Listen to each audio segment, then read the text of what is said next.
கரூர் மாவட்டம் பள்ளப்பட்டியில் தொழுகை முடித்து வந்த இஸ்லாமியர்களிடம் அரவக்குறிச்சி திமுக வேட்பாளர் இளங்கோ வாக்கு சேகரித்தார். தேர்தலுக்கு இன்னும் சில தினங்களே உள்ள நிலையில் திமுக வேட்பாளர் தீவிர பரப்புரையில் ஈடுபட்டு வருகிறார்.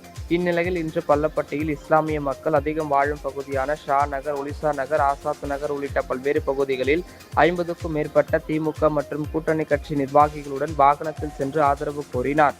தொடர்ந்து மசூதிகளில் தொழுகையை முடித்து திரும்பிய இஸ்லாமிய மக்களிடம் உதயசூரியன் சின்னத்திற்கு வாக்கு சேகரித்தார். பின்னர் மக்கள் மத்தியில் பேசிய திமுக வேட்பாளர் இளங்கோ, கடந்த 5 ஆண்டு கால திமுக ஆட்சியில் பல்வேறு திட்டங்கள் செயல்படுத்தப்பட்டுள்ளதாகவும், குறிப்பாக மக்களின் நீண்டகால கோரிக்கையை ஏற்று பள்ளப்பட்டி பேரூராட்சியை நகராட்சியாக தரம் உயர்த்தப்பட்டுள்ளதாகவும் தெரிவித்தார். பல்வேறு நலத்திட்டங்களை செய்து கொடுத்து சிறுபான்மையின மக்களின் உண்மையான பாதுகாவலராக திகழ்ந்தவர் முதலமைச்சர் ஸ்டாலின் என்றும், இப்பகுதி விவசாயிகளின் வாழ்வாதாரத்தை மேம்படுத்த 16 கோடி ரூபாய் மதிப்பீட்டில் ஒருங்கிணைந்த முருங்கை வளாகம் அமைக்கப்பட்டுள்ளது என்றும் கூறினார்.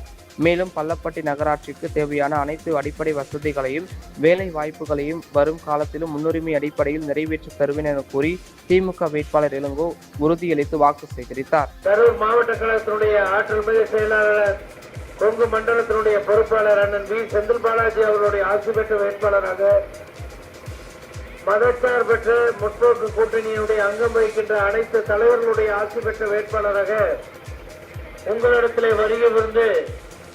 நீங்கள் எல்லாம் உதயசூரியன் சின்னத்திலே வாக்களித்து என்னை பெருவாரியான வாக்கள் வித்தியாசத்திலே வெற்றி பெற செய்ய வேண்டும் என்று உங்களுடைய பொற்பாதங்களை தொட்டு வணங்கி விரும்பி கேட்டுக்கொள்கிறேன். இந்த 5 ஆண்டு காலத்தில் தமிழகத்தினுடைய முதலமைச்சர் அவர்கள் இந்த பள்ளவட்டி பேரூராட்சியாக இருந்ததை நகராட்சியாக தரம் உயர்த்தப்பட்டு 40 கோடி ரூபாய் நிதியை பெற்று பல்வேறு பணிகள் செய்யப்பட்டது. ஆனால் இன்னும் பணிகள் நிறைய இருக்கு. அந்த பணிகளையும் வருகின்ற காலத்தில் நிறைவேற்றி தருவேன் என்ற ஒரு உறுதியை உங்களிடத்தில் சொல்லி, இன்றைக்கு நம்முடைய அரவக்குறிச்சி தொகுதிக்கு ஒரு அரசு கலை மற்றும் அறிவியல் கல்லூரியை பள்ளவட்டி பகுதியிலே அமைத்து தந்த நம்முடைய முதலமைச்சர் அவர்களுக்கு நான் இந்த வேளையிலே நன்றியை கூறிக்கொண்டு, அதே போல பள்ளவட்டி அருகாமையிலே ஒரு 16 கோடி ரூபாய் செலவிலே ஒருங்கிணைந்த முருங்கை வளாகம், சாலை வசதிகள், அதே போல நம்முடைய மாவட்டத்திற்கு ஒரு வேளாண் கல்லூரி, இப்படி எண்ணற்ற திட்டத்தை முதலமைச்சர் அவர்கள் வழங்கி இருக்கிறார்கள். அதே போல இன்றைக்கு இந்தியாவிலேயே சிறுபான்மை மக்களுடைய பாதுகாவலனாக நம்முடைய முதலமைச்சர் அவர்கள் ஒரே ஒரு தலைவர் என்றால் நம்முடைய முதலமைச்சர் தான் பாதுகாவலனாக திகழ்ந்து கொண்டிருக்கிறார்கள். அதே போல காலை உணவு திட்டத்தை எல்லாம் சிறுபான்மை பள்ளிகளுக்கும் கொண்டு சேர்த்த முதலமைச்சர் தான் நம்முடைய முதலமைச்சர் அவர்கள்.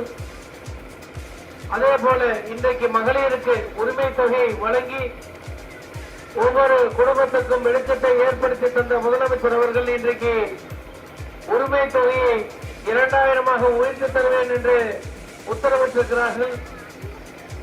அதே போல கோடைகால சிறப்பு நிதியாக ஒவ்வொரு மகளிருக்கும் 5000 ரூபாய் வழங்கிய முதலமைச்சர் அவர்கள் இன்றைக்கு இல்லத்தரசிகளுக்கு 8000 ரூபாய்க்கு ஒரு கூப்பன் கொடுக்கிறாங்க. அந்த கூப்பனை நீங்கள் பெற்றுக்கொண்டு தாய்மார்கள் உங்கள் வீட்டுக்கு தேவையான பொருட்கள், அது ஃப்ரிட்ஜா இருக்கலாம், மிக்சியா இருக்கலாம்,